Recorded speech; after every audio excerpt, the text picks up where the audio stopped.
आज के वीडियो में हम लोग कक्षा 12 हिंदी काव्य का कैकेयी का अनुताप नामक पाठ पढ़ेंगे, जो कि राष्ट्र कवि मैथिली शरण गुप्त द्वारा रचित है। विद्या क्वेश्चन बैंक के माध्यम से इस पूरे पाठ से 4 अति महत्वपूर्ण पद्यांशों को दिया गया है। आज उन्हीं पद्यांशों को हम बहुत ही शानदार तरीके से इसकी व्याख्या को पढ़ेंगे। तो आइए देरी न करते हुए हम इसके व्याख्या को बड़े ही आसानी से और मजेदार ढंग से पढ़ते हैं। तद अंतर बैठी सभा उटज के आगे। तद अंतर मतलब होता है इसके बाद या कुछ समय के बाद। बैठी सभा, संपूर्ण सभा बैठ जाती है। उटज का मतलब होता है पर्णकुटी। तो कुछ समय के बाद भरत की संपूर्ण सभा प्रभु श्री रामचंद्र जी के पर्णकुटी के सामने बैठ जाती है। तदनंतर बैठी सभा उटज के आगे। उटज का मतलब होता है कुटिया या हम कह सकते हैं पर्णकुटी। तो कुछ समय के बाद भरत की संपूर्ण सभा प्रभु श्री रामचंद्र जी के पर्णकुटी के सामने बैठ जाती है। नीले वितान के तले दीप बहु जागे। उस समय ऐसा लग रहा था कि मानो नीले रंग के वितान का मतलब होता है आकाश, तले नीचे दीप बहु जागे, बहुत से दीपक जगमगा रहे हों। कवि कहते हैं उस समय ऐसा लग रहा था कि मानो नीले आकाश के नीचे बहुत से दीपक जगमगा रहे हों। टकटकी लगाए नयन सुरों के थिवे। टकटकी लगाए नयन सुर, सुर का मतलब होता है देवता। समस्त देवतागण उस सभा पर अपने नेत्रों से टकटकी लगाए हुए थे। परिणाम उत्सुक, परिणाम को जानने के लिए उत्सुक थे। भयातुर के थे वे, उस परिणाम को वे जानने के लिए उत्सुक थे, लेकिन साथ ही साथ अत्यधिक भयभीत भी थे। तो कुछ समय के बाद भरत की संपूर्ण सभा प्रभु श्री रामचंद्र जी के पर्णकुटी के समक्ष बैठ जाती है। उस समय ऐसा लग रहा था मानो नीले आकाश के तले बहुत से दीपक जगमगा रहे हों। समस्त देवतागण उस सभा पर अपने नेत्रों से टकटकी लगाए थे और उस परिणाम को जानने के लिए वे उत्सुक थे, लेकिन साथ ही साथ अत्यधिक भयभीत भी थे। उत्फुल्ल करौंधी कुंज वाय रह रहकर करती थी सबको पुलक पूर्ण मह मह कर। वहाँ का प्राकृतिक सौंदर्य अनुपम था। कवि कहते हैं कि उत्फुल्ल, उत्फुल्ल का मतलब होता है प्रसन्न। करौंधी कुंज, करौंधी का पुष्प। वाय मतलब वाय, रह रहकर अर्थात धीरे धीरे। मह मह कर, यहाँ दिया है मह मह कर मतलब अपने सुगंध से। कवि कहते हैं उसी पर्णकुटी के बगल में करौंधी का वृक्ष था, जिसका पुष्प अपनी सुगंध से धीरे धीरे मानो सबको पुलकपूर्ण अर्थात पुलकित कर रहा था। कवि कहते हैं करौंधे का पुष्प अपनी सुगंध से वहां धीरे धीरे मानो सबको पुलकित कर रहा था। वह चंद्रलोक था, कहाँ चांदनी वैसी। कवि कहते हैं वह संपूर्ण सभा एक संपूर्ण चंद्रलोक के समान था और धरती पर वैसी चांदनी और कहीं नहीं थी। प्रभु बोले गिरा गंभीर निर्णय जैसी। तब प्रभु श्री रामचंद्र जी, गिरा का मतलब होता है वाणी, नीर निधि, नीर मतलब जल होता है, निधि का मतलब भंडार, जल का भंडार अर्थात समुद्र। तब प्रभु श्री रामचंद्र जी समुद्र अर्थात सागर जैसी गंभीर वाणी में अपनी बात कहना प्रारंभ करते हैं। कवि कहते हैं बगल में स्थित करौंधे का पुष्प अपनी सुगंध से मानो धीरे धीरे सबको पुलकित कर रहा था। कवि कहते हैं वह संपूर्ण सभा संपूर्ण चंद्रलोक के समान था और कहाँ चांदनी वैसी अर्थात धरती पर वैसी चांदनी और कहीं नहीं थी। तब प्रभु श्री रामचंद्र जी किसके जैसी, सागर जैसी, कैसी वाणी में, गंभीर वाणी में अपनी बात बोलना प्रारंभ करते हैं। इस तरह देखिए यहाँ से प्रश्न भी पूछा जा सकता है कि उपयुक्त पद्यांश के शीर्षक और कवि का नाम लिखिए। तो पद्यांश का शीर्षक है कैकेयी का अनुताप और कवि का नाम है मैथिली शरण गुप्त। रेखांकित अंश की व्याख्या कीजिए। तो इसमें जहां से रेखांकित होगा हमें केवल उतने का ही व्याख्या लिखना है। भरत किसे लेने चित्रकूट गए हुए हैं? तो भरत श्री राम को लेने चित्रकूट गए हुए हैं। अयोध्या का राज्य किसे मिला था? तो अयोध्या का राज्य भरत को मिला था। प्रभु बोले गिरा गंभीर निर्णय जैसी, पंक्ति में कौन सा अलंकार है? तो प्रभु बोले गिरा गंभीर निर्णित जैसी में उपमा और अनुप्रास दोनों अलंकार हैं। प्रभु बोले गिरा गंभीर क्योंकि यहाँ पर वर्णों की आवृत्ति हुई है और यहाँ तुलना भी की गई है। प्रभु की आवाज की तुलना सागर से की गई है, इसलिए यहाँ उपमा अलंकार भी है। आइए हम लोग अगला पढ़ते हैं। दुर्बलता का ही चिन्ह विशेष शपथ है, पर अबला जन के लिए कौन सा पथ है। दुर्बलता का ही चिन्ह, चिन्ह का मतलब होता है प्रतीक, विशेष शपथ है। रानी कैकेयी कहती हैं कि हे पुत्र राम, दुर्बलता का ही चिन्ह, कमजोरी का प्रतीक होता है शपथ, मतलब सौगंध खाना। सौगंध खाना प्रायः मनुष्य की कमजोरी का प्रतीक है, पर अबला जन के लिए कौन सा पथ है। पर मुझ अबला के लिए इसके अतिरिक्त अन्य कोई मार्ग भी नहीं है। यदि मैं उकसाई गई भरत से हूँ, रानी कैकेयी कहती हैं कि हे पुत्र राम, यदि मैं तुम्हें वनवास भेजने के लिए अपने पुत्र भरत द्वारा उकसाई गई हूँ, तो पति समान ही स्वयं पुत्र भी खो, तो अपने पति दशरथ के समान ही अपने पुत्र भरत को भी खो दूं। ठहरो, मत रोको मुझे, कहूँ सो सुन लो। रानी कैकेयी की इस तरह की बात को सुनकर प्रभु श्री रामचंद्र जी उन्हें रोकते हैं, लेकिन रानी कैकेयी कहती हैं कि मत रोको मुझे, आज मुझे मत रोको, कहूँ सो सुन लो। आज मैं जो कहती हूँ सभी लोग ध्यानपूर्वक सुन लो।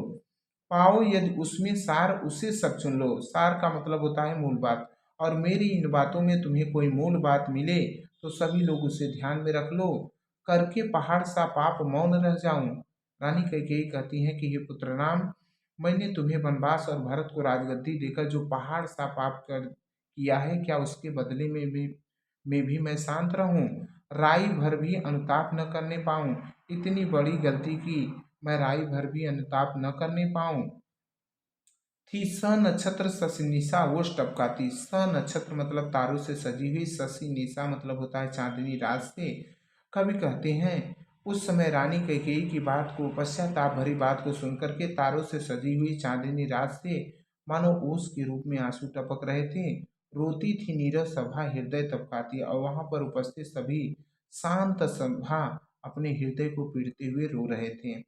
उल्का सी रानी दिशा दीप्त करती थी। उल्का तारा के समान ही रानी कैकेयी सभी दिशाओं को दीप्त अर्थात प्रकाशित कर रही थी। सब में भय विस्मय और खेद भरती थी, सब में भय विस्मय और दुख भर रही थी। क्या कर सकती थी मरी मंथरा दासी, मेरा ही मन रह सका न निज विश्वासी। क्या कर सकती थी मरी मंथरा दासी, मरी का मतलब होता है कमजोर। रानी कैकेयी मंथरा को निर्दोष मानते हुए कहती हैं कि वह कमजोर मंथरा दासी भला मेरा क्या बिगाड़ सकती थी। मेरा ही मन रह सका न निज विश्वासी, मेरे ही मन का खुद पर विश्वास नहीं रह सका। रानी कैकेयी कहती हैं कि सौगंध खाना प्रायः मनुष्य की कमजोरी का प्रतीक होता है, पर मुझ अबला के लिए इसके अतिरिक्त अन्य कोई मार्ग भी नहीं है। रानी कैकेयी कहती हैं कि ये पुत्र राम, यदि मैं तुम्हें वन में भेजे जाने के लिए अपने पुत्र भरत द्वारा उकसाई गई हूँ, तो आज मैं अपने पति दशरथ के समान ही अपने पुत्र भरत को भी खो दूं। रानी कैकेयी की बात को सुनकर प्रभु श्री रामचंद्र जी उन्हें रोकते हैं, लेकिन रानी कैकेयी कहती हैं कि ये पुत्र राम, आज मुझे मत रोको, आज मैं जो कहती हूँ सभी लोग सुन लो, और मेरी इन बातों में तुम्हें कोई मूल बात लगे तो उसे ध्यान में रख लो। हे पुत्र राम, मैंने तुम्हें वनवास और भरत को राजगद्दी देकर जो पहाड़ सा पाप किया है, क्या तब भी मैं शांत रहूं, इतनी बड़ी गलती का राई के समान भी पश्चाताप न कर पाऊं। उस समय कवि कहते हैं कि तारों से सजी हुई चांदनी रात से ओस के रूप में आंसू टपक रहे थे, और संपूर्ण उपस्थित सभा, शांत सभा अपने हृदय को पीटते हुए रो रहे थे।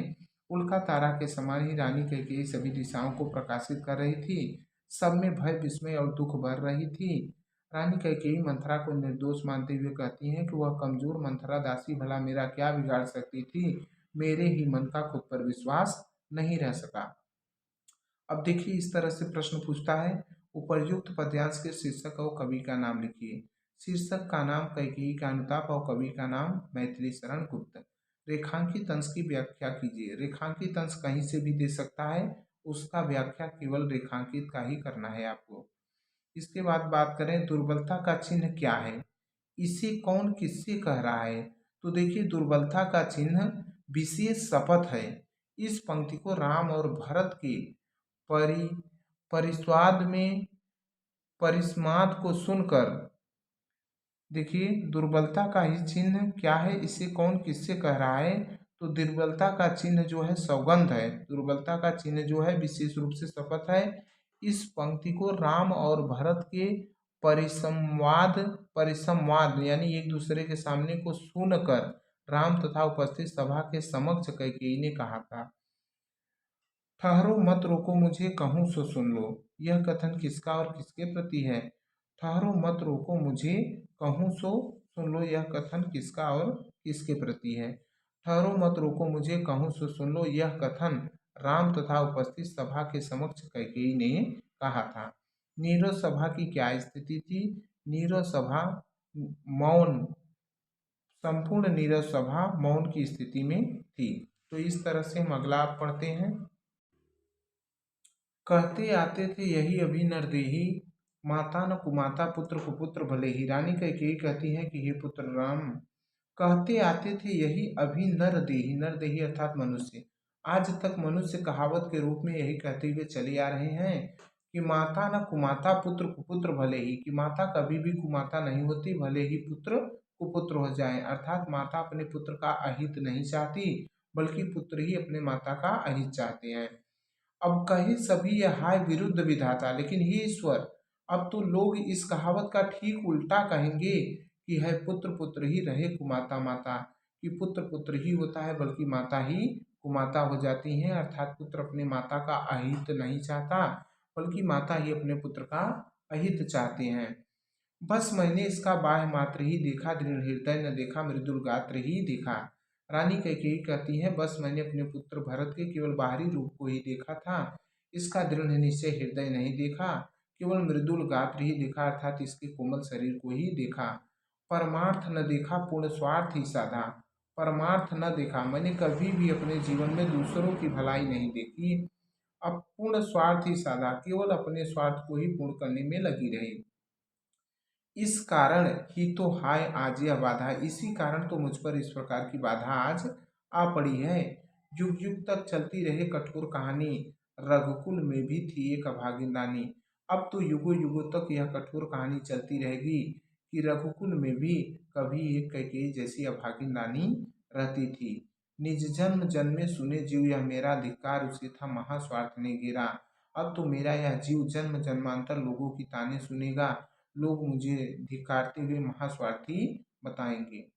रानी कैकेयी कहती हैं कि आज तक कहावत के रूप में लोग यही कहते हुए चले आ रहे हैं कि माता कभी भी कुमाता नहीं होती, भले पुत्र को पुत्र हो जाए, लेकिन हे ईश्वर, अब तो लोग इस कहावत का भी ठीक उल्टा कहेंगे कि पुत्र पुत्र ही होता है बल्कि माता ही कुमाता हो जाती है, अर्थात पुत्र अपने माता का अहित नहीं चाहता बल्कि माता ही अपने पुत्र का अहित चाहती हैं।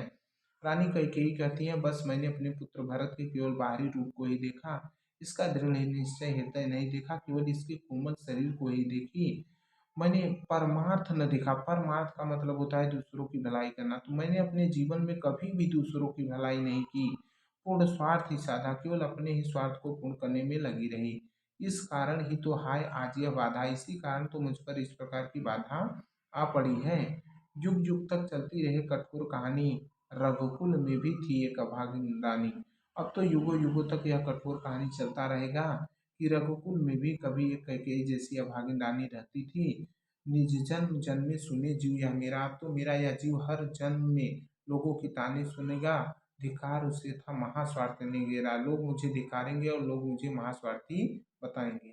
देखिए इस तरह से इसमें प्रश्न पूछे जा सकते हैं कि उपर्युक्त पद्यांश के शीर्षक और कवि का नाम लिखिए।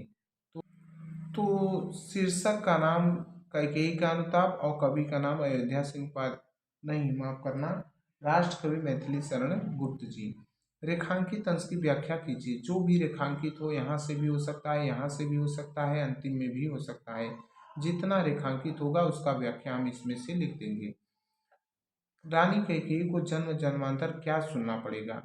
तो कैकेयी ने प्रायश्चित किया है कि मैंने पुत्र का कोमल शरीर ही देखा है, उसका दृढ़ हृदय नहीं देखा। किसने प्रायश्चित किया है कि मैंने अपने पुत्र का कोमल शरीर को ही देखा है, उसका दृढ़ नहीं। ये इन पंक्तियों में कैकेयी को किस बात पर पश्चाताप हुआ है? पांचवा प्रश्न, इन पंक्तियों में कैकेयी को अपने ऊपर लगने वाले कलंक और पुत्र की प्रवृत्ति को न पहचानने में पश्चाताप हुआ है, क्योंकि रानी ने कैकेयी ने कहा है कि बस मैंने इसका बात बाह्य मात्र ही देखा, दृढ़ हृदय ने देखा, मृदुल गात्र ही देखा। इस तरह के आगे भी प्रश्न हैं, सब इस व्याख्या को अच्छे से पढ़ लेंगे तो आप बड़े ही आसानी से इन सारे प्रश्नों का जवाब दे देंगे। तो आइए हम लोग अगला पढ़ते हैं।